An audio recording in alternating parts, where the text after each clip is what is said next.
Բարի երեկո հարգելի հետևորդներ, երթելում ես եմ եւ խոսելու եմ մշակույթից։ Այսօրվա մշակութային մեր բաժինը ավելի շատ նախատեսված է դասական ոճին։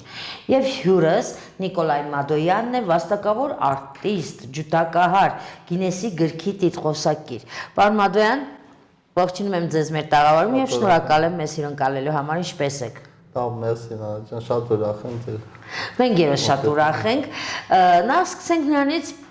Գանք ակունքներից, այո, ինչպես ստացվեց, որ որոշեցիք երաժիշտ դառնալ, ինչպես որոշեցիք ջութակ նվագել, հա, ծնողների կամքն էր դա, ձեր ցանկությունն էր, ձեր սերն էր, թե գենետիկա էր դա նաև իր հերթին։ Մեզ մոտ մենք շրջապատված ենք երաժշտությամբ, իմ պապաս մեծ մելոման էր, ինքը բոլոր օպերաները գիտեր անգիր, իմ հայրս ժամանակին շատ սիրուն ձայն ուներ եւ ուզում էր երգիչ դառնալ, բայց հետո ձայնը կտրվեց որոշակի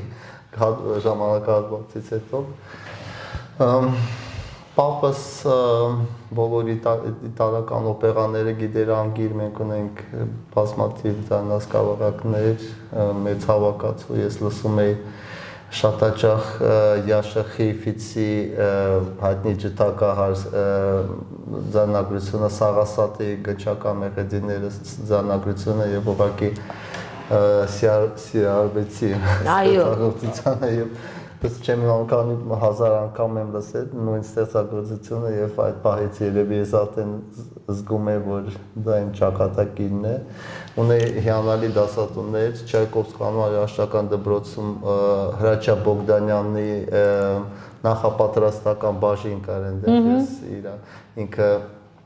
Հրաչյա Բոգդանյանը մեր տաղանդավոր ջութակարներից է ժամանակին ինքը եղել է Լեոպոլդ Աուերի Պետերբուրգյան այդ հայտնի ջութակարների դպրոցը դուք երևի գիտեք, հայտնի Պլեյադան, Յաշա Խեյֆիցի, Պալակինի, Նատան Միլշտեյն, ցիմբալիստ մեծ Պլեյադայի ջութակարների ամենամեծ վիրտուոզներն էին դրանք աշխարհում եւ ինչ այսօր համարվում են անգերազանցելի։ Ինքը եղել է Միրոն Պալակինի, Աուերի աշակերտի Սանը, այո, եւ ես շատ երջանիկ եմ, որ ինձ հաջողվեց այդպիսի ուսուցիչներ, վարպետներ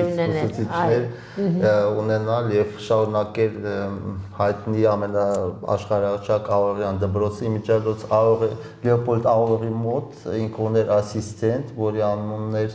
Հովհաննես Նալբանդյան, ինքը նախապատրաստական տեխնիկական մասերը մեթոդիկան ինքն էր վարում եւ բոլոր Աուերյան աշակերտները իր փայլունը ձեռքի տակ ունեցել են վիրտուոզային անկրկնելի ունակություններ եւ ուզում եմ ասել մեր հայ ջութակարների դպրոցը ունի մեծ հին ավանդույթներ եւ օրինակ ես չեմ անդուք լսել Իցխակ Պերելմանը հայտնի ջութակար, Պինխաս Ցուկերմանը Ամերիկայում հայտնի Ջուլիար դպրոցի իրանք սովորում են Ջուլիար դպրոցում Իվան Գալամյանի մոտ, մեր հայ ջութակարի մոտ եւ ես տեղափոխվեցի ինձ երբ որ ես 13 տարեկան էի Հայաստան եկավ Զախար Բրոնը, հայտնի իհարկե ինքը եկավ այստեղ իր վունդերկինդ աշակերտի հետ, Վադիմ Ռեպինի հետ եւ իմ նվագը լսելիս ուղղակի հիացած էր եւ առաջարկեց, որ մենք շարունակենք մեր ուսումը Նովոսիբիրսկում։ Այո։ Եվ տեղափոխվեցի Նովոսիբիրսկ հայտնի աշխարհահռչակ դասարանի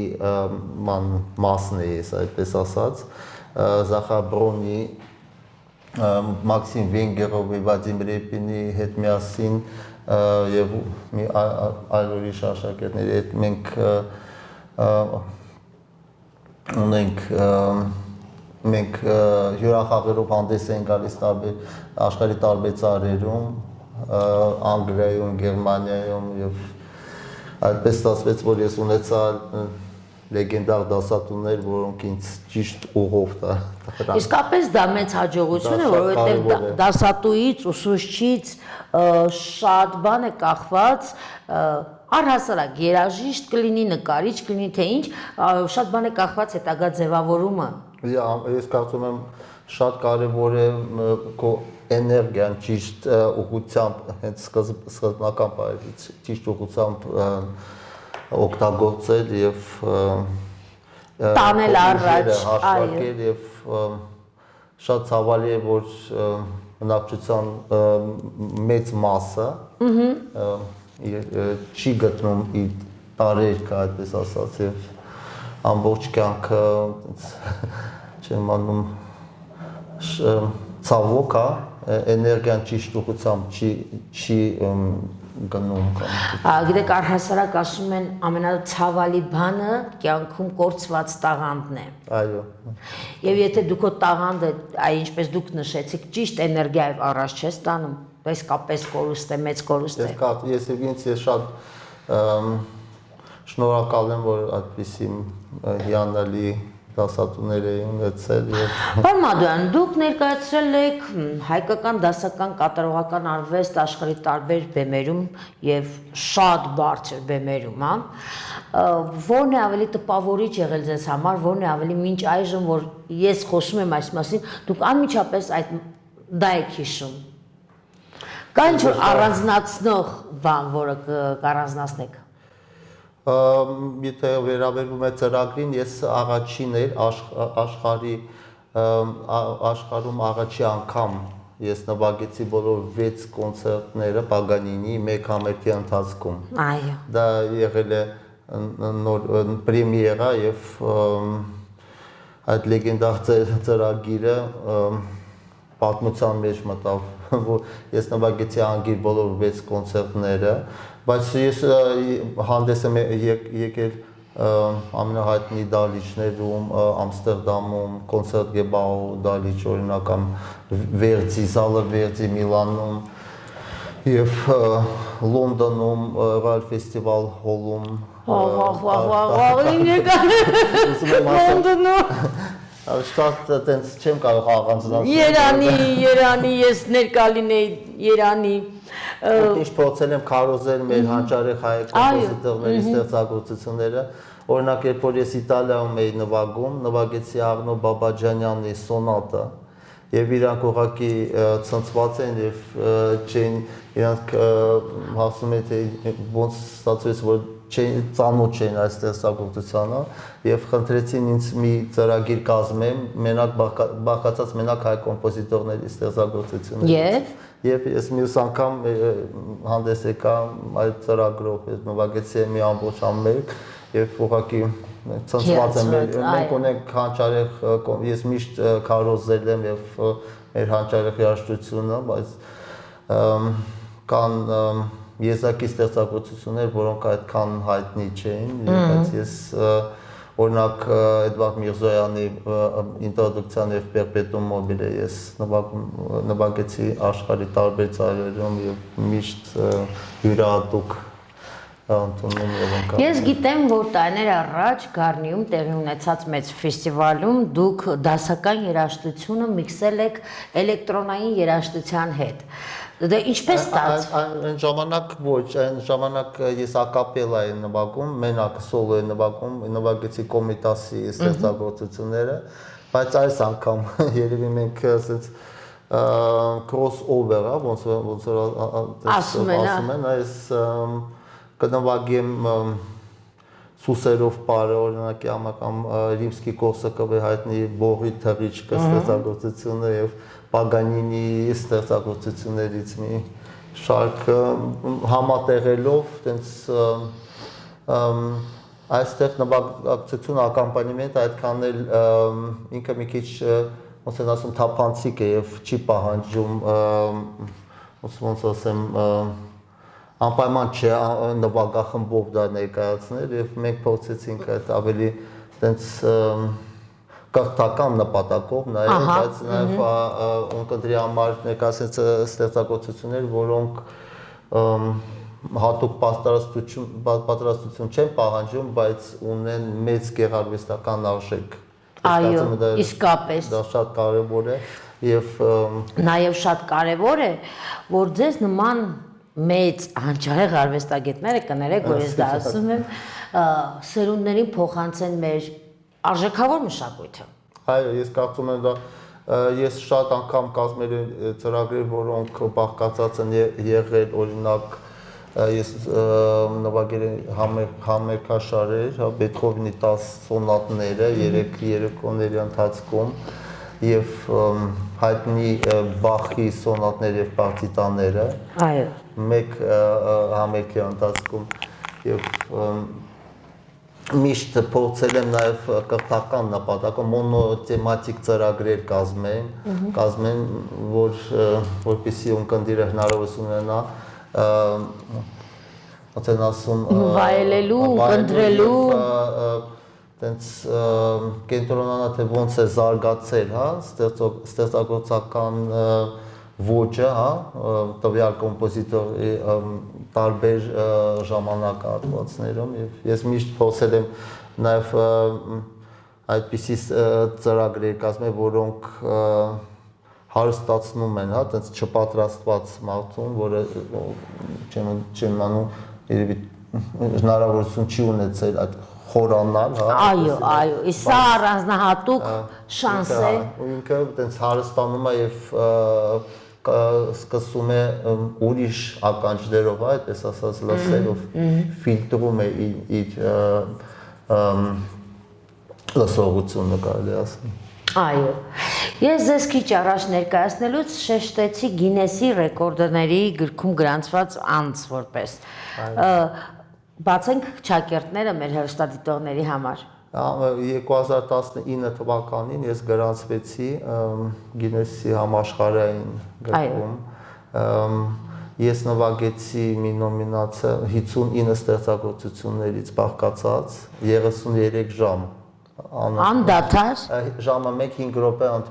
ընդմիջում ունի, բայց դա շատ խիստ պայմաններ էին, ասենց եւ դա ուզում եմ անպայման անել Հայաստանից, որ այդ նվաճումը Հայաստանից գրանցվի եւ շատ ուրախ եմ, որ մենք ունենք ժյուրին եկավ Անգլիայից, Լոնդոնից, գրասենյակը գտնվում է Լոնդոնում եւ մենք մեզ հաջողվեց ներառյալ իմ ծրագիրը բաղկացած էր 59 տարբեր ստեղծագործություններից Հայկական ստեղծագործություն, հայկական ստեղծագործություն։ Այո։ Կոմիտասի Բաղդասարյանի եւ նվագեցի Նոկտյուրնը, Կոմիտասի Կրունկը, Տիրանի ծառը։ Այո։ Եվ Քելերցոլերը։ Եվ այդ նոմինացիան գրանցվեց Գինեսի համաշխարհային գրքում եւ դա իմ համար որպես պրոֆեսիոնալ ես նվագում էի այդ ծրագիրը տևում էր 4 ժամից 4 ժամվա ընթացքում ես իրավունք չունեի կրկնել նույն ստեղծագործությունը իսկ երբ որ ես այդ ծրագիրը կրկնում էի 4 ժամից հետո ես պետք է ուրիշ ձևով ներկայացնել նույն ստեղծագործությունները նոր գույներ ավելացնել վիբրատոյի։ Ինչպես որոշեցիք, որ դուք պետք է մասնակցեք այդ մրցույթին։ Ես առաջարկ ստացա Գինեսի գրասենյակից, իրենք եղել են իմ համերգներին, ներկայ են եղել եւ շատ են հետաքրքրված էին, որ ես այդ նվաճումը ինձ հաջողվի այդ։ Ինձ համար նույնպես շատ կարևոր էր տեխնիկական տարը, որտեղ ես հաճախ երբ անում եմ ձայնագրություններ, որոնք տևում են շատ երկարատև ձայնագրություններ են իմ մոտ տեղի ունենում եւ ես ուզում էի հետազոտել թե հնարավոր է առանց դադարեցնելու, նվագել, այդպիսի ռեժիմ ստեղծել, որպեսզի մկանների ցավը նվաստեցվի եւ ես մշակեցի մի նոր համակարգ, որի շատ ես լիովին ասենց ազատություն եմ ձեռք բերել նվագման ժամանակ ես մտածում եմ մենակ գեղարվեստական երաժշտության գեղարվեստական արժեքների մասին եւ տեխնիկական մասը արդեն ստացվում է ասենց ինքստինքյան։ Հետաքրքիր հարց առաջացավ ինձ մոտ, եթե դուք գրեիք ինչ որ դասական երաժշտություն, հա, սիմֆոնիա ասեմ, օպերա ասեմ։ Ես գրել եմ կադենցիաներ, ասենք Պագանինի կոնցերտները, որ ես նվագել եմ, ես գրել եմ իմ կադենցիան, հա, կադենցիան դուք գիտեք, հա, դա վիրտուոզային, sense իմպրովիզացիա է, համերգի ընթացքում, կոնցերտի ընթացքում, հա, առաջին մասում ես գրեցի իմ կադենցիան եւ շատ հենց հաջող ստացվեց։ Ինչպես կոչվեց այն։ Ուղղակի կադենցիա, հա, առաջի Պագանինի առաջի մասի համար, հա, կոնցերտի առաջի մասը։ Դա երբ է եղել։ Ես հաճախ եմ նվագել այդ կոնցերտը, երրորդ կոնցերտը Պագանինի, բայց երբ եք գրել։ Մի 2-3 տարի առաջ։ Իսկ եթե հիմա գրեք, ինչպես կկոչեք այն։ Դες առանձին ստեղծագործություն։ Այո, ինչ գույն, ինչ անուն կտակ այդ ստեղծագործությանը։ Երևի տենց ավելի շատ է ջութակի, ես պետք է ջութակի հոգին, հա, տենց արտահայտեմ իմ միջոցով որպես ջութակահար, ես երևի ինչ-որ սենց սոլ, ինչ-որ կապրիչոյի նման սենց ինչ-որ բան եմ գրելու, հա։ Իմիջիալոց ես մեկ ամիս առաջ ես նվագեցի բոլոր Պագանինի 24 կապրիսները Բերլինի տուրնե է անում Գերմանիայում եւ տարբեր քաղաքներում ներկայացնում էր Պագանինի 24 կապրիսներ համերգաշարը նվագելով դուք որպեսզի պատկերացնեք դա ամենաբարդագույն ստեղծագործությունն է ջութակի համար եւ աշխարհում կան մի 5-6 ջութակար որոնք ի վիճակի են նվագել այդ ստեղծագործությունը մեկ համերգի ընթացքում այդ համերգաշարը եւ ես նվագում եմ առանց ընդմիջման բոլոր կապրիսները նվագեցի առանց ընդմիջման մեկ բաժնում եւ ստացա հիանալի արձագանքներ տարբեր ամսագրերից ստրատ ամսագրերի չեմ անդուք ծանոթ Իհարկե ծանոթ Անգլիայի ամենահայտնի երաժշտական այն ինչ վերաբերում է Անգլիային ես շատ ծանոթ եմ եւ տարբեր ամսագրերում ես ստացա բացառիկ հոդվածներ արձագանքներ իմ տուրների վերաբերյալ եւ Ուզում եմ շարունակել այդ համերգաշարը աշխարհի տարբեր վայրերում։ Որովհետև ես հենց դրան էի ցանկանում անդրադառնալ, դա ամենակարևորագույն բանն է, որ մեր հայ արվեստագետը, հատկապես դասական արվեստ մշակույթ ներկայացնող մարդը աշխարհում ցույց տա, թե ինչպիսին կարող է լինել հայ դասական երաժշտությունը, հայ դասական կատարողը։ Դա կլինի օպերային երգիչ, դա կլինի ջութակար, դա կլինի բալետի պարող, միևնույն է, կարևորը, որ աշխարհը լավ ճանաչի մեր մշակույթը, մեր հայկական դասական արվեստը։ Այո, որտեղ մենք ունենք այդպիսի գանձեր, այդպիսի մակարդակներ, որոնք արժանի են եւ իրանք լիովին ոնց են ասում երբ որ ես կազմում եմ ծրագիրը, ես կարող եմ անգերկել օրինակ Բախի ստեղծագործությունները, նույն բաժնում նվագել հայ կոմպոզիտորի ստեղծագործություն։ Պատկերացնում եք ինչ մակարդակի մենք ունենք, ինչ բարձրության, որակի եւ որակի ստեղծագործություններ, որոնք Աղամ Խաչատրյանի, Բաբաջանյանի ստեղծագործությունները ես միշտ մի քանի վերջերս լույս տեսավ իմ ձայնասկավառակը Ամերիկայում ամենահայտնի ֆիրմայի Naxos անունով կազմակերպություն, որոնք արտադրեցին իմ ձայնասկավառակը կազմված միայն հայ կոմպոզիտորների ստեղծագործություններից, մանրանվագներից եւ կոչվում է Armenian Brilliance, Naxos company-ն, հա, իրանք արտադրեցին ձայնասկավառակը եւ այդ ձայնասկավառակը եղել է ամենավաճառվող ցուցակների ամենավաճառվող ձայնագրություններից մեկը այդ ֆիրմայի եւ ես շատ երջանիկ եմ որ դա այդպիսի արձագանք ստացավ աշխարհում։ Տեսեք, դուք ասացիք շատ մի հետաքրքիր բան, որ պետք է ներկայացնել, որովհետև շատ արժանին մենք երաժիշտներ, արվեստագետներ ունենք։ Հիմա կցանկանայի, որ դուք ինձ ավելի հստակ ասեիք, Հայաստանում արդյոք ճիշտ գնահատվում է դասական երաժշտություն ներկայացնող արվեստագետը, քան Եվրոպայում, Անգլիայում, Ամերիկայում։ Դե ինձ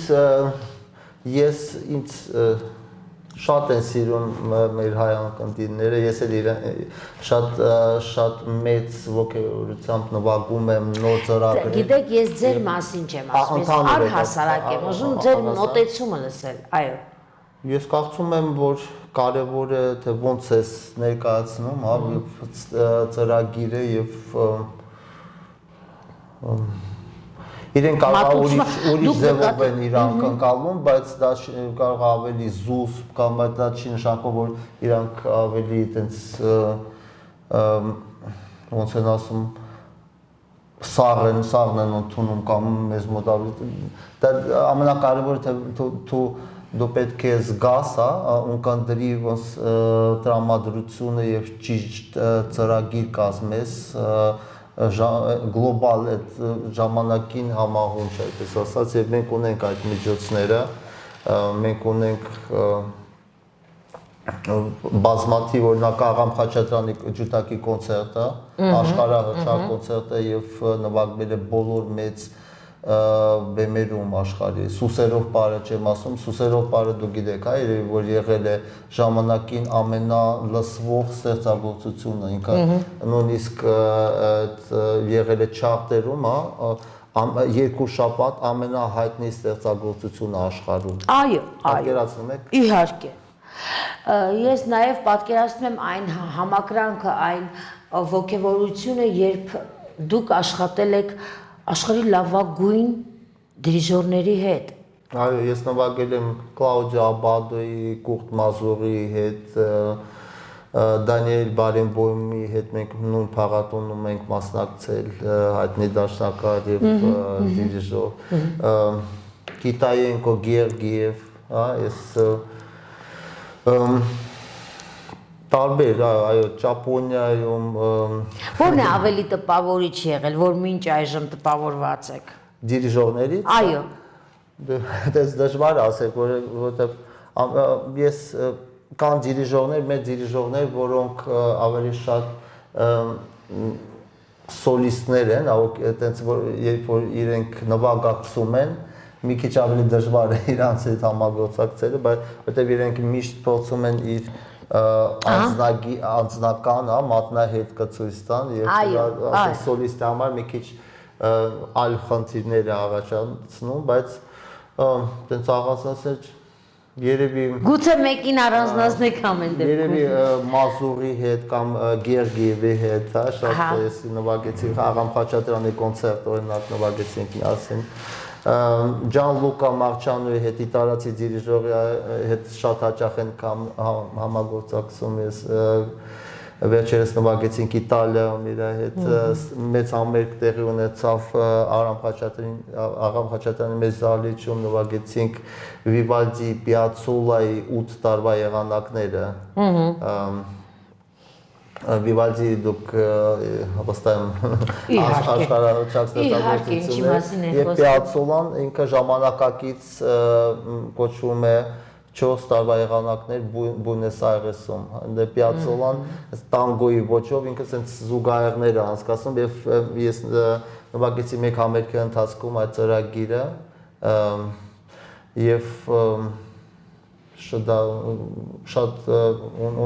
ունիկալ արձագանք ունեցավ ունկնդրի կողմից եւ Պարոն Մադոյան, ցավոք մեր ժամանակը սպառվում է եւ ես այնքան շատ հարցեր էի պատրաստել ձեզ, բայց կցանկանամ ներկայացնեք նաեւ ինչ ծրագրեր ունեք ապագայում, հանդիսատեսը, դասական երաժշտության սիրահարը որտեղ կարող է ձեզ լսել։ Ես գիտեմ, որ Դիլիջանում այո, ամսի 2-ին մենք նվագում ենք բացօթյա համերգ իտալացի սաքսոֆոնիստի հետ, ինքը կնվագի Պիացոլայի ստեղծագործությունը, ես կնվագեմ Վիվալդին, Մարկոյի հետ եւ մենք ամսի 3-ին տեղի կունենա բացօթյա համերգ ֆիլհարմոնիայի վերևում, այդպես այնտեղ տերասայի նման տենց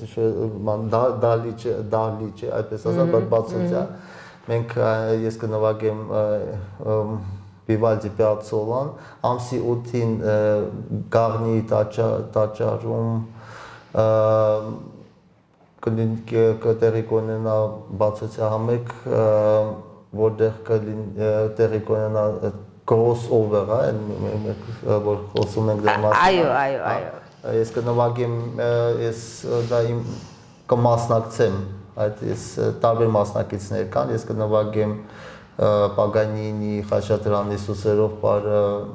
Րիմսկի-Կորսակովի հայտնի ստեղծագործությունը Բողի թռիչքը եւ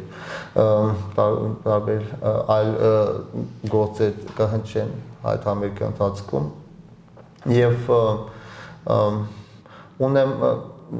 մենք ես գլխավոր խորհրդատում եմ մեր կամերային նվագախմբի Ֆելիքս Բաբուրյան կամերային նվագախմբի դիրեկտորը իր այդ շատ հետաքրքիր եւ հազվագյուտ ծրագրեր են կազմում վերջերս նվագեցինք ծրագիր, որը բաղկացած է մենակ բիսերից, հա, այդ հայտնի հիտերից, էլ համաշխարհային տարբեր հիտերից, որոնք օրինակ առաջի անգամ հնչեց Բաբաջանյանի վոկալիզը, օրինակ, հա, Ջութակի նվագախմբի համար այդ հանճարեղ ստեղծագործությունը, նվագեցի Շինդլերի ցուցակի հայտնի մեղեդին, Ջութակի նվագախմբի եւ Ռոդրիգոյի այդ կոնցերտո Առանխույս երկրորդ մասը, հա, այդ մշակումը, էլի հազվագյուտ Իսկ լինում են, որ խառնվում են, միքսվում են ռոքը դասականի հետ, տեխնոն դասականի հետ, ինչ-որ նման բան լինում է։ Լինում է, բայց ես միշտ պետք է իմ ներքին ծրտում միշտ պահպանել իմ յուրահատուկ մատնահետքը եւ ես ինձ համար շատ կարեւոր է հանճարեղ բարձր գեղարվեստական արժեքը ստեղծագործություն։ Ես միշտ փորձում եմ, եթե մշակում ենք մի ստեղծագործություն, այդպես անեմ, որ այդ արժեքը միշտ բարձր մնա, բարձր մնա եւ դա ես որոշակի բան ունեմ, ֆիլտրներ ունեմ, որոնք ինձ տալիս են հնարավորություն իմ էությունը ներքին իմ աշխարհը, հա, լիովին արտահայտել, այդպես ասած։ Եվ ես մենք համագործակցում ենք մեր հիանալի նվագախմբի հետ, կամերային նվագախմբի, ամսի 2-ին 3-ին ես նվագում եմ ֆիլհարմոնիայի նվագախմբի դահլիճում եւ նվագախմբի հետ միասին, այո, եւ տարբեր պրոյեկտներ կան եւ նաեւ տարբեր ձայնագրություններ եմ, նոր ձայնագրություններ եմ անում մեր հանրային ռադիոյի համար, ֆոնդային այդպես ասած եւ առաջին հերոստալիքը ձայնագրել եմ մեր վերջի համերգը եւ շատ երջանիկ եմ, որ ունենք բավականին ինտենսիվ երաժշտական կյանք եւ դա շատ ողջունել եւ կարեւոր է, որպեսզի մեր հնագույն մշակույթի արժեքը պահպանվի եւ մեր ազգը մեր Աստծո ընտրյալ ազգ ենք, մենք ես համարում եմ, միշտ կարողանանք ցուցադրենք մեր լավագույն կողմերը աշխարհի մշակույթով եւ գիտությունով մենք հանդես ենք գալիս աշխարհին։ Այո։ Միանշանակ ձեզ հետ համաձայն եմ։ Մենք այն եզակի ազգերից ենք, եթե ոչ առաջինը, ովքեր ունեցել են մշակույթ, դասական մշակույթ, ովքեր մինչ այժմ իդեմս ձեզ եւ ձեր նման արվեստագետների պահում, մշակում եւ փոխանցում են սերունդներին, ինչի համար ես եմ ձեզ շնորհակալ։ Ես եմ շատ շնորհակալ։ Իմիջիալոց առաջի ջութակի պատկերը գտնվել են Հայաստանում, հա, Դվին քաղաքում, կարծում եմ 9-րդ դարում կամ ինչ հետաքրքիր։ Այսինքն մենք այն կավի վրա պատկեր են, ջութակարի պատկեր են կային։ Քանդակել էին ջութակարի։ Այո, պատկերացնում եք եւ դա ցույց է տալիս, որ դա մեր պատմական գործիքը, մեր արտահայտման ձևն է, մեր այդ abstract ձայնը, ես կարծում եմ միակ միջոցը, որը համախմբում է մարդկանց եւ չի առաջացնում հակասություններ, ի տարբերություն օրինակ քաղաքականության եւ Ասած ես չգիտեի, որ ջութակի պատկերով քանդակ հայտնաբերվել է, սա ինձ համար եւս բացահայտում է։ Ժամանակին մի հիանալի ջութակարի Անահիտ Ցիցիկյանն է շեմանում, դուք հիշում եք, Անահիտ Ցիցիկյան ինքը գրել է մի գիրք, որ ու ինքը այդ գրքում կա այդ պատկերը։ Շատ հետաքրքիր է, այո։ Հուսով եմ, որ դուք ժամանակը գտնեք Մեծագույն սիրով օրինակի համար Երևանում կկայանա այդ համերգը։ Մեծագույն սիրով։ Բոլորին հրավիրում եմ։ Շնորհակալ եմ։ Բոլորին հրավիրում եմ, համեցեք դասական երաժշտություն լսելու, որը իսկապես հավատացեք մաքրում է թե հոգին, թե ուղեղը, թե ակաժները։ Իսկ մենք կհանդիպենք հաջորդ շաբաթ մեր մշակութային շրջանակներում առայժմ։